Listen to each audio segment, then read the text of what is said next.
વડગામના માહીમાં નકલી ઘી બનાવતી ફેક્ટરી પર ફૂડ એન્ડ ડ્રગ્સ વિભાગના દરોડા રૂપિયા 3.67 લાખનો જથ્થો સીઝ કરાયો। જૈનમ બ્રાન્ડના નામે ચાલતું હતું નકલી ઘીનું કૌભાંડ જે પકડવામાં આવ્યું છે। 8 નમૂના લેબોરેટરીમાં મોકલાયા છે। વગર પરવાને ચાલતી ઘીની પેઢી વિરુદ્ધ કાર્યવાહી કરવામાં આવી છે।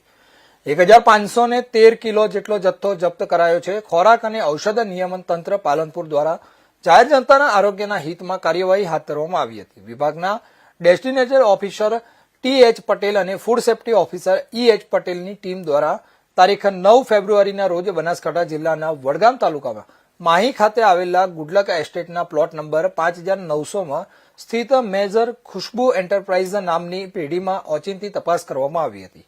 પ્રાથમિક તપાસમાં જાણવા મળ્યું હતું કે આ પેઢીના માલિક અમલદાર અલી અબ્બાસ અલી સુણસરા કોઈપણ પ્રકારના કાયદેસરના પરવાના કે મંજૂરી વગર શંકાસ્પદ ઘીના ઉત્પાદન અને વેચાણનો ધંધો કરતા હતા।